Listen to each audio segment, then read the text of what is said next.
buckle up, because this is the crisis moment. This is Trump's crisis moment, a tearing apart of his own support base, neocons crawling out from the shadows, the evil, slime, demonic warmongers like Lindsey Graham, now openly steering the United States foreign policy again.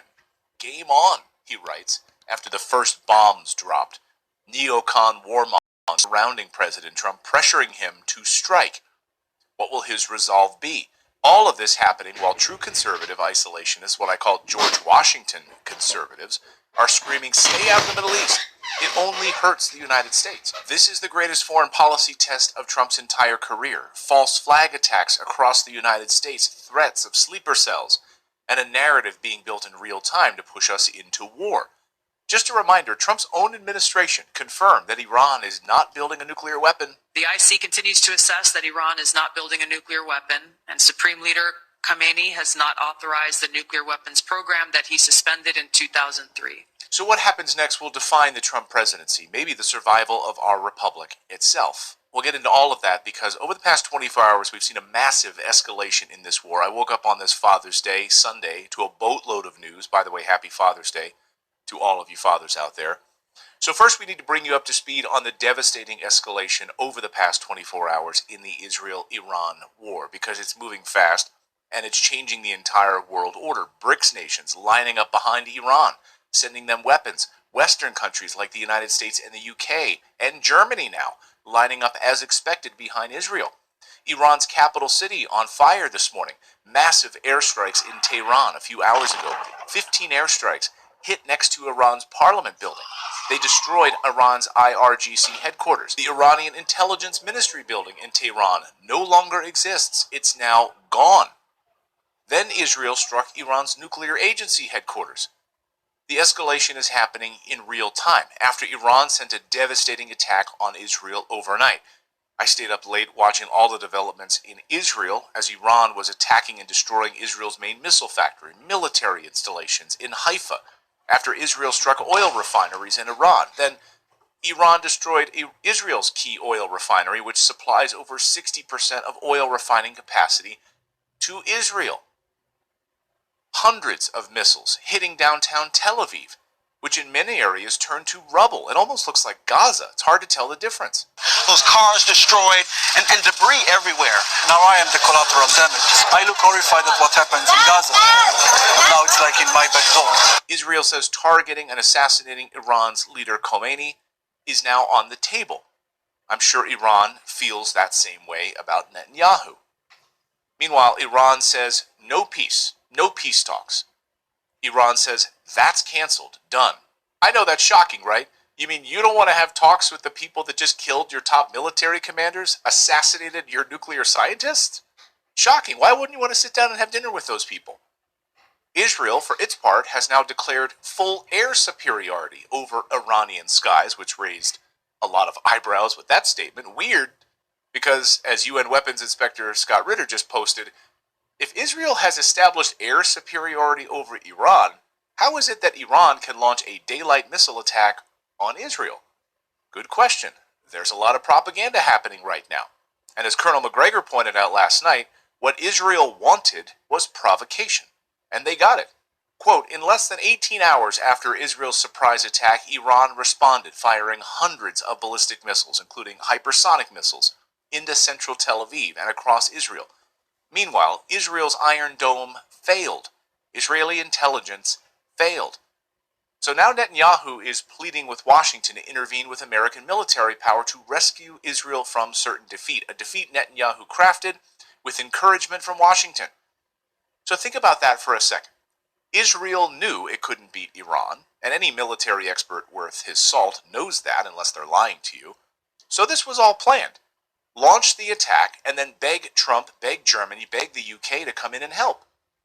More on that part of the story in a second, because this was a trap set for Trump, and he walked right into it. Or he walked into it intentionally.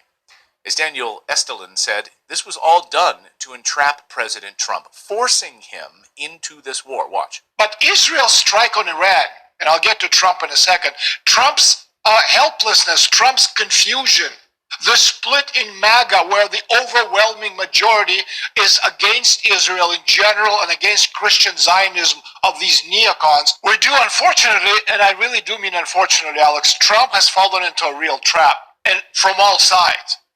He did not get out of the war with Russia and Ukraine. He got involved in the war with Iran on the side of Israel. And guess what? Iran fell for it.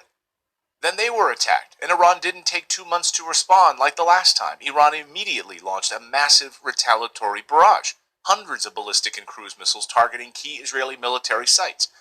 This was Friday night. They even hit Israel's version of the Pentagon. Trey, I know they don't want you to show it, but how badly was their version of the Pentagon, Israel's version of the Pentagon, hit?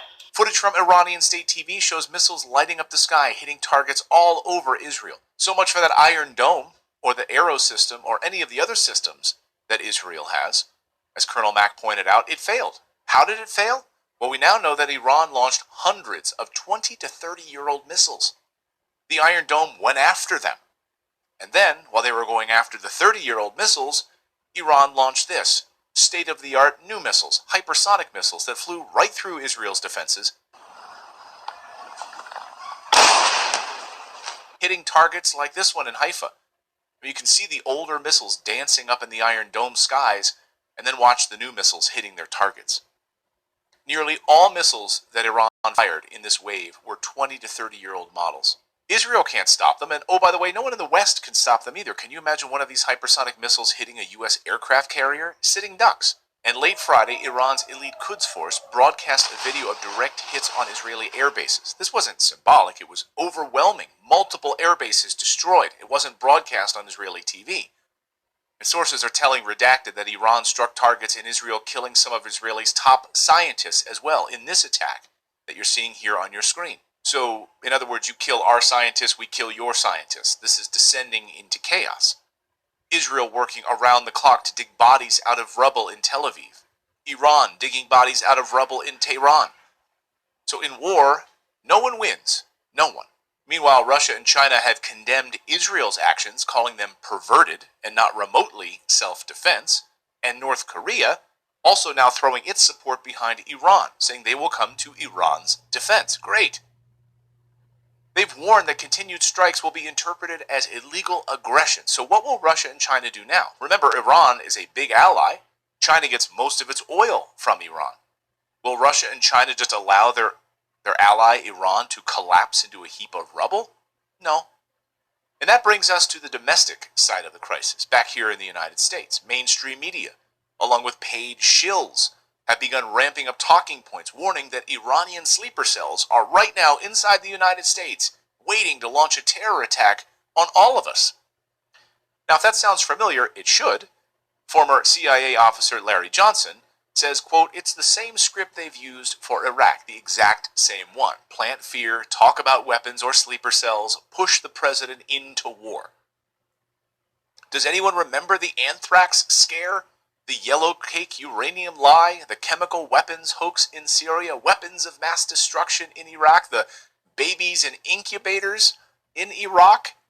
While I was there, I saw the Iraqi soldiers come into the hospital.